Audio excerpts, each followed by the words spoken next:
አባታችን መልአከ አርያም ቆሞስ አባ አሳሰረ እንግል የደብራችን አስተዳዳሪ፣ ክቡራን አባቶች፣ ካህናት እንዲሁም በዚህ ሰዓት እዚህ ቅዱስ ቦታ የተገኛችሁ የእግዚአብሔር ቤተሰቦች ምእመናን ወምእመናት በእግዚአብሔር ፍጹም ሰላምታ ሰላም እላችኋለሁ። እንደምን አደራችሁ? እንደምን አረፈዳችሁ? በቸርነቱ የጠበቀን በኃጢአታችን ብዛት ፈጥኖ ሳያጠፋን ለንስሐ ይህን ጊዜ ሰጠን እግዚአብሔር አምላካችን ስሙ የተመሰገነ ይሁን። ባለችን አጭር ደቂቃ የምንነጋገርበት የትምህርታችን ርዕስ የሚሆነን ምርኮን ማርከህ ወደ ሰማይ አረግ በሚል ይሆናል። ምርኮን ማርከህ ወደ ሰማይ አረግ። አረግ ውስጥ አርያም ፄወከ ፄዋ ኃይለ ቃሉን የምናገኘው በዳዊት መዝሙር 67 ቁጥር 18 ላይ ነው። ተናጋሪው ነቢየ እግዚአብሔር ዳዊት ነው። እንግዲህ ስለ ዳዊት ስናነሳ እግዚአብሔር እንደ ልቤ ያለው ሰው ነው። በእግዚአብሔር እንደ ልቤ መባል እጅግ ተወዳጅነቱን በእግዚአብሔር ላይ ያለውን መተማመን የሚገልጥ ነው። ለሳሙኤል ሲነግረው ወረክብክው ወለዳዊት ወልደ እሴይ ዘከመ ልቤ፣ ሳኦልን ንቄዋለሁ፣ ነገር ግን እንደ ልቤ የሆነ የእሴይን ልጅ ዳዊትን አግኝቻለሁ፣ ስለዚህ እሱን ቀባልኝና አንግስልኝ ብሎ እግዚአብሔር ሳሙኤልን እንዳዘዘውና ሳሙኤል ደግሞ ሂዶ ዳዊትን እንደቀባውና እንዳነገሰው በመጽሐፍ ቅዱስ ተጽፎ እናነባለን ማለት ነው፣ በመጽሐፍ ሳሙኤል ላይ። ስለዚህ ይህ እንደ ልቤ የተባለ ነው። ዳዊት ስለ መድኃኒታችን ስለ ኢየሱስ ክርስቶስ ያልተናገረው ነገር የለም። በመጽሐፍ ቅዱስ ክፍል መዝሙረ ዳዊት 150 መዝሙር አለው። 151ኛ ውፅእ እምኆልቅ ይሉታል፣ ከቁጥር የወጣ ስለ ራሱ የተናገረው እግዚአብሔር ስላደረገለት ጠቅለል አድርጎ የገለጠበት ነው። ያው ደግሞ ምንድን ነው? ኢሎፍላዊ ወይም ፍልስጤማዊ የነበረው ጎልያድ በእስራኤላውያን ላይ ኃይሉን በማሳየት በተገዳደረ ጊዜ በዳዊት አድሮ መልአኩን ልኮለት በመልአኩ ተራዳይነት ያንን ሰው እንደገደለውና ኃይልን እንዳስታጠቀው የእግዚአብሔርን ረዳትነት የገለጠልበት ክፍል አለ። ነገር ግን በ150 መዝሙሩ ላይ ነቢየ እግዚአብሔር ቅዱስ ዳዊት ያልተናገረው ነገር በፍጹም የለም። ሌሎቹን የመጽሐፍ ቅዱስ ክፍሎች ሁሉ የሚዳስስ ስለ ፍቅረ እግዚአብሔር፣ ስለ ፍቅረ ሰብ፣ ስለ ንስሐ፣ ስለ ታምኖ ኃጣው ማለትም ኃጢአትን ስለመናዘዝ እንዲሁም ደግሞ ስለ ክርስቶስ ቀዳማዊነት ምስሌከ ቀዳማዊ በዕለተ ኃይር በማለት ስለ ክርስቶስ ወደዚህ ዓለም መጥቶ ከቅድስት ድንግል ማርያም እንደሚወለድ በመዝሙር 2 ላይ ወለድኩከ ዮም ብሎ እንደተናገረለት እንዲሁም ደግሞ እንደሚሰቀል፣ እንደሚቸነከር፣ ሆምጣጤ እንደሚጠጣ፣ እንደሚሞት፣ እንደሚነሳ፣ እንደሚያርግ፣ ዳግም እንደሚመጣም ነቢየ እግዚአብሔር ዳዊት ተናግሯል። እርሱ ያልተናገረው ስለ ክርስቶስ በፍጹም ልናገኝ አንችልም ማለት ነው። እንዲሁም ደግሞ ሲናገረው በ10 ክፍል ይክፈለው እንጂ መዝሙሩ ለሰው ልጆች ሁሉ በጸሎትነት የሚያገለግል ኃጢአታቸውን እያሰቡ የእግዚአብሔርን ፍቅርና መሐሪነት ተረድተው የሚጸልዩት እጅግ ተወዳጅ ጸሎት ነው። በቤተክርስቲያናችን በፍትሐ ነገሥት በአንቀጸ ጸሎት ላይ ምእመናን እንዲጸልዩት ከታዘዘው የመጽሐፍ ቅዱስ ክፍል መዝሙረ ዳዊት ነው። ከአዲስ ኪዳን መጻሕፍቶች ደግሞ ውዳሴ ማርያም እንድንጸልይ ግዴታ ታዘናል። በነገራችን ላይ ያንን በፍትሐ ነገሥቱ ላይ አባቶቻችን ጠዋት የሚጸለይ ጸሎት፣ ማታ የሚጸለይ ጸሎት፣ ቀን ላይ የሚጸለይ ጸሎት ብለው የከፋፈሉልን ክፍል አለ። ነገር ግን በቅዱስ ያሬድ አከፋፈል ምክንያት የቀን የቀን ተብሎ የሰኞ የማክሰኞ የረቡዕ ሐሙስ የዓርብ ቅዳሜ ተብሎ የዳዊት መዝሙር ተከፋፍሎ ይጸለያል። የከፈለልን ቅዱስ ያሬድ ነው። በምዕራፍ መጽሐፉ ላይ ለአገልግሎት እንዲመችና በቤተ ክርስቲያን እንደምታውቁት በጾመ ኢየሱስ ከፍተኛውን የአገልግሎት ክፍል የሚይዘው ጾመ ድጓ ነው። በዚያ ውስጥ ዳዊት ሙሉ በሙሉ ይደርሳል። በተለይ 3 ቀናት መዝሙረ ዳዊት የሚዘለቅበት ነው። 150 የሚባልበት ደግሞም የመጨረሻው ቀን የኒቆዲሞስ ዓርብ ላይ ከመጀመሪያው ከመዝሙር 1 ጀምሮ እስከ መዝሙር 150ኛው ድረስ በዜማም በንባብም የሚባል አድርጎ ቅዱስ ያሬድ ሰርቶልናል እና ነቢየ እግዚአብሔር ዳዊት ከተናገረው ክፍል ላይ በመዝሙር 67 ቁጥር 18 ላይ አረገ ውስተ አርያም ፄዊወከ ፄዋ ምርኮን ማርከህ ወደ ሰማይ አረግህ። ልብ በሉ ነቢየ እግዚአብሔር ዳዊት የተነበረበትን ዘመንና ክርስቶስ መጥቶ ከቅድስት ድንግል ማርያም በስጋ ተወልዶ ዓለምን አድኖ ያረገበት ሰዓቱ በጣም ልዩነት አለ። ነገር ግን በትንቢት ተገልጦለት እንደውም አባቶቻችን ኢሳይያስንና ዳዊትን ደረቅ አዲስ ይሉታል። ምክንያቱም ገና ሳይሆን እንደሆነ አድርገው ስለተናገሩ። በትንቢተ ኢሳይያስ 53ን ስታነቡት እንደተገረፈ እንደተጨነቀ በሸላቾች ፊት እንደሚሸለት በግ እንደሆነ ለሰው ልጆች ብሎ እንደተሰቀለ ይነግረናል። ነገር ግን አስቀድሞ በትንቢት ነው ነቢያት ያልተደረገውን እንደተደረገ አድርገው የሚናገሩበት ጊዜ አለ። እንደገና ያልተደረገውን ወደፊት እንደሚደረግ የሚናገሩበት ጊዜ አለ። የትንቢት መጻሕፍት ያልተደረገውንም የተደረገውንም እየተደረገ ያለውንም ይናገራሉ። ስለዚህ ነቢየ እግዚአብሔር ዳዊትም ሲናገር ገና መድኃኔ ዓለም ኢየሱስ ክርስቶስ መጥቶ ወደዚህ ምድር መጥቶ ሳይወለድ ዓለምን ሳያድን እንደተደረገ አድርጎ ምርኮን ማርከህ ወደ ሰማይ አረግህ ብሎ እንደሚመጣ እንደሚያርግ ነግሮናል ማለት ነው። በዚህ ክፍል ላይ ምንድን ነው የማረከው የሚሉትን 3 ነገሮችን ብቻ አንስተን እንጨርሳለን። በመጀመሪያ መድኃኔ ዓለም ኢየሱስ ክርስቶስ ወደዚህ ምድር የመጣበት ዋና ዓላማው ዓለምን ለማዳን ነው። ምን ለማድረግ? ለማዳን ነው። ስለ 3 ነገሮች መጥቷል ይላሉ አባቶቻችን። አንደኛ ዓለምን ለማዳን፣ ይሄን ደግሞ በመስቀል ላይ ተሰቅሎ ደሙን አፍሶ ስጋውን ቆርሶ ለኛ ክሶ እንዳዳነን መጽሐፍ ቅዱስ ሙሉ በሙሉ የሚመሰክርልን ነው። ብሉይ ኪዳን ይደረጋል ብሎ የነገረንን ሐዲስ ኪዳን ተደረገ ብሎ ስለ ክርስቶስ መወለድ ወደዚህ ምድር መምጣት የኛን ስደት መሰደድ የኛን መንገላታቱን የኛን መከራ መቀበሉን በመጨረሻውም በዕለተ ዓርብ የኛን ሞት ሙቶ እንዳዳነን በደንብ ይገልጥልናል ማለት ነው መጽሐፍ ቅዱስ። ስለዚህ መድኃኔ ዓለም ኢየሱስ ክርስቶስ ወደዚህ ምድር የመጣው እኛን ለማዳን ነው። እንግዲህ የዳነ ሰው ደግሞ ጤናማ ሰው የሚሰራውን ስራ መስራት አለበት። አሁን እኛ ድነናል። የዳነው ግን የቤተክርስቲያን ትምህርት በነገራችን ላይ ኦርቶዶክሳዊ ትምህርት የሚባለው ድነናል፣ እየዳን ነው፣ እንድናለን የሚል ትምህርት ነው። ድነናል ከምን? ከአዳማዊ በደል። ከምን አልኳችሁ?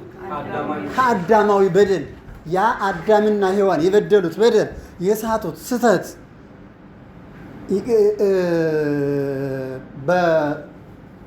በእንግሊዝኛው ኦሪጂናል ሲን የሚሉት ማለት ነው። ጥንተ አብሶ የምንለው አዳምና ሔዋን የበደሉት በደል፣ ያ በደል በልጆቻቸው ላይ ልክ እንዳልተከፈለ ዕዳ ሆኖ ይኖር ነበር። ያንን በደል መድኃኔ ዓለም ኢየሱስ ክርስቶስ በመስቀል ተሰቅሎ አስወገደልን ማለት ነው። ወሰአረ መርገማ ለሔዋን በዲበ ዕፀ መስቀል።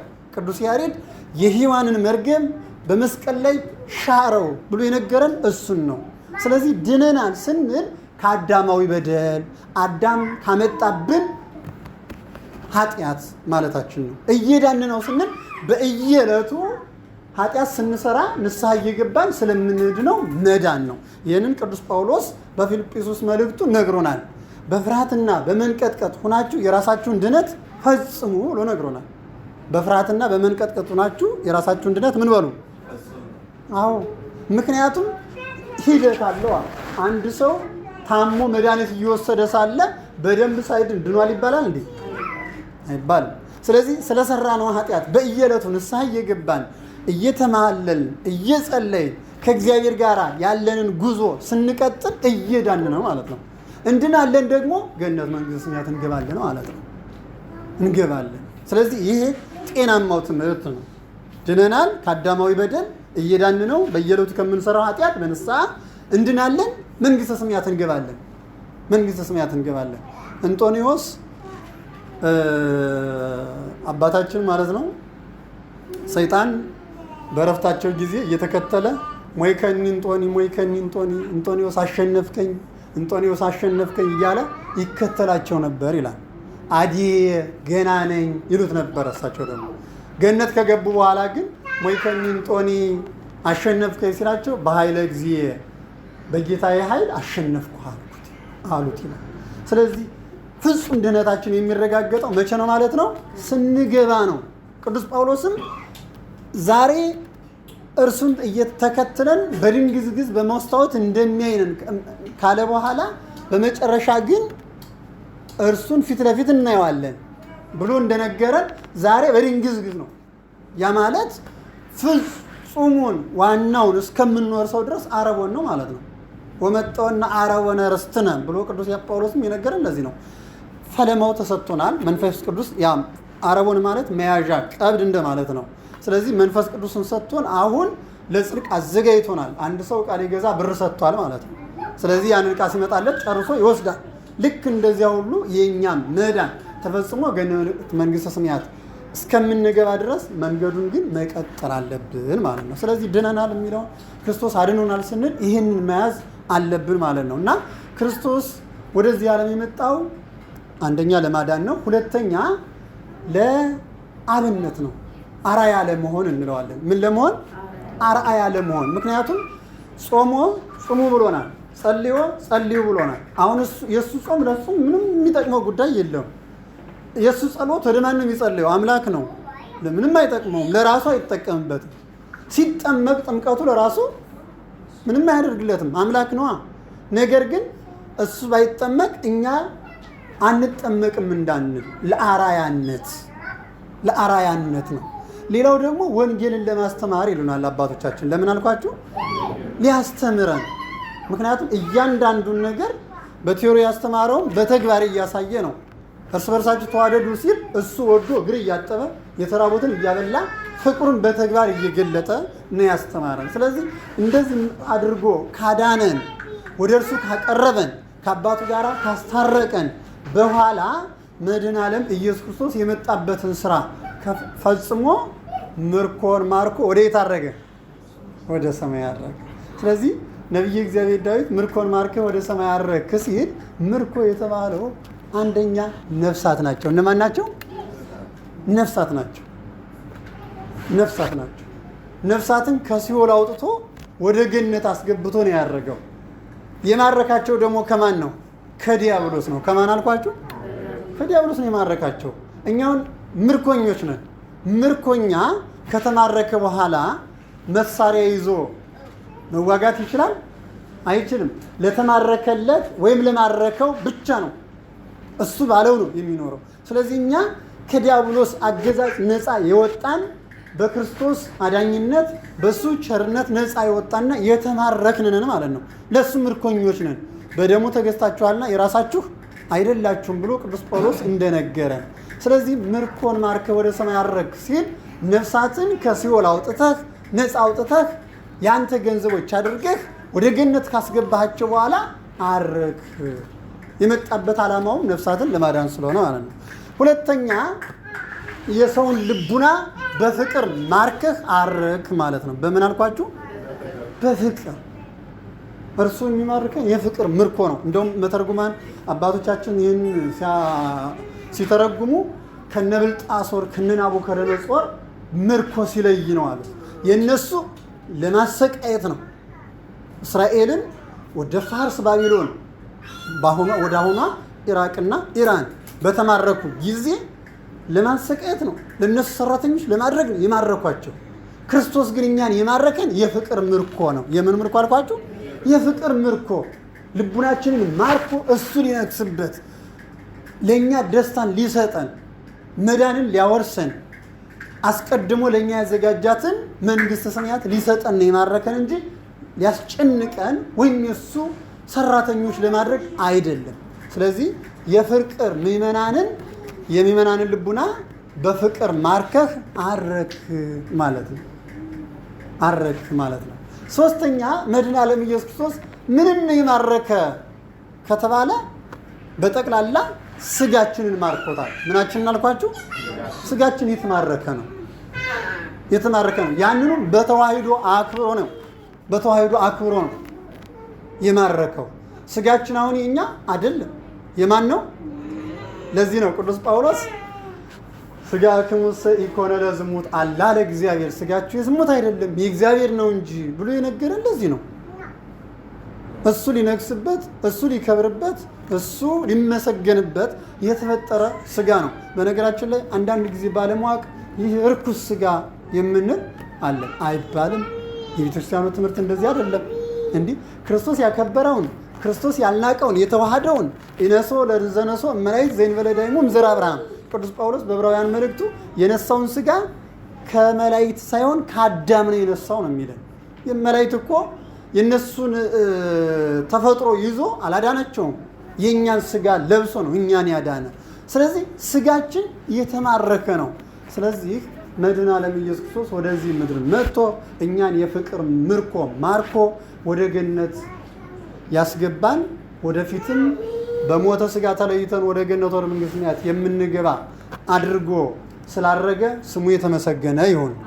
ስለዚህ ላረገው ለተነሳው ላረገው ለኢየሱስ ክርስቶስ የምንገዛና እሱን መስለን የምንኖር ከሆነ የእኛም ልቡና ማረግ አለበት። የእኛም ልቡና ምን ማለት አለበት? ማረግ አለበት። ልቡናችን ካላረገ ክርስቶስ ብቻ አረገ እያልን የምናወራ ከሆነ እሱ ታሪክ ብቻ ይሆን ይቀራል። ልቡናችን ማረግ አለበት። ልቡናችን ማረግ አለበት ሲባል ምን ማለት ነው? ሰማያዊውን ነገር ማሰብ። ምንን ማሰብ? በቅዳሴ ጊዜ በጌታ ቅዳሴ መጀመሪያ ላይ ዲያቆኑ ሚልልን በዜማ በሰማይ ያሉ ልብክሙ፣ ልቡናችሁ በሰማይ ይኑር ይላል። ልቡናችሁ በየት ይኑር? በሰማይ ይኑር። ስለዚህ ያረገውን የተነሳውን ያረገውን በፍቅር ምርኮ የኛን ልቡና ማርኮ የኛን ስጋ ማርኮ ነፍሳትን ከሲኦል ማርኮ ያረገውን ክርስቶስን የምናመልክ የምንከተል ምእመናን ሁሉ ልቡናችን አብሮ ማድረግ መቻል አለበት። ልቡናችን ካላረገ ከንቱ ነው ማለት ነው። ከንቱ ነው። ልቡናችን ማድረግ አለበት። ለዚያ ነው ልቡናችሁ በሰማይ ይኑር። ያ ያርግ ማለት እኮ ነው። ያ ማለት ምን ማለት ነው? ከዚህ ወጥቶ ወይም አይምሯችን እዛ ይሂድ ማለት ነው እንዴ? አይደለም። ሰማያዊውን ነገር አስቡ። ሰማያዊው ማን ነው? እግዚአብሔር ነው። ሰማያዊው ማን ነው? ሰማያዊ መንግስት፣ ያቺ የምንኖርሳት በዚህ ምድር ለጥቂት ጊዜ ነው የምንኖረው። ስለዚህ ልቡናችን አብሮ እንዲያርግ ሁልጊዜ ያረገውን ስናስብ ሰማያዊ መሆናችንን ማሰብ። ቅዱስ ጳውሎስ እንዲህ ብሏል፣ ወለነሳ ሀገረነ እንተ በሰማያት፣ የእኛስ ሀገራችን በየት ነው አለ። ስለዚህ ያረገውን ስናስብ ልቡናችን ማድረግ አለበት። ልቡናው ያረገ ሰው ደግሞ ክፋትን አያስብም።